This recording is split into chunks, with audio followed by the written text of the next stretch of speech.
केवलं गुरुकृपा।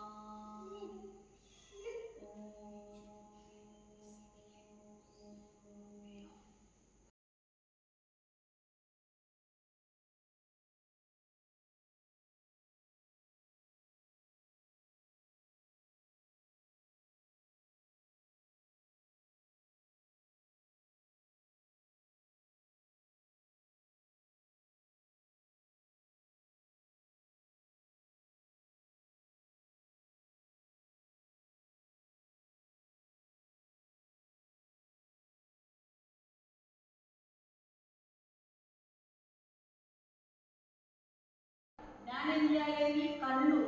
నువ్వు మంచినే చూడు అని దాన్ని ఆజ్ఞ ఇస్తారు. నియంత్రణ. చెడును చూడని యొక్క దృష్టి మరల్చుకోవాలి. మంచి మాటలే విను అని చెవులకు శ్రవణేంద్రియాలకు దీనికి ఆదేశం ఇస్తారు.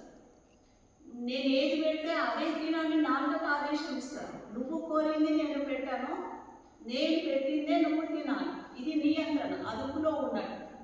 మాటలు ఎక్కడ మాట్లాడాలో అక్కడే మాట్లాడాలి. ఎంత మాట్లాడాలో అంతే మాట్లాడాలి. ఏ విషయాలు మాట్లాడాలో అవే మాట్లాడాలి. అది నియంత్రణలో ఉంచుకోవడం అన్నట్టు మౌనం అంటే. జగమంతా తిరుగుతూ జ్ఞానోపదేశం చేస్తున్నాను. నా ఇంద్రియాలను అదుపులో ఉంచుకొని నేను భారతదేశం అంతటా తిరిగి జనులకు జ్ఞానోపదేశం చేస్తున్నాను. మన నోరు మాట్లాడకపోయినా మనస్సు మాట్లాడుతుంది కదా.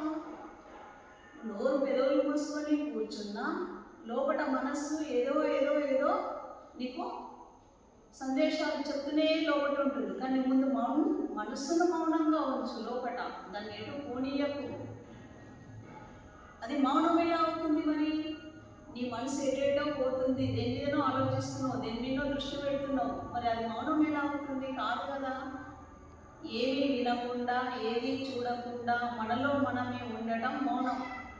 ఏ దృశ్యాలు చూడకుండా, దేని మీద ఆలోచించకుండా, ఏ విషయాల పట్ల ఏ దృశ్యాల పట్ల ఉండకుండానే నిజమైన మౌనం.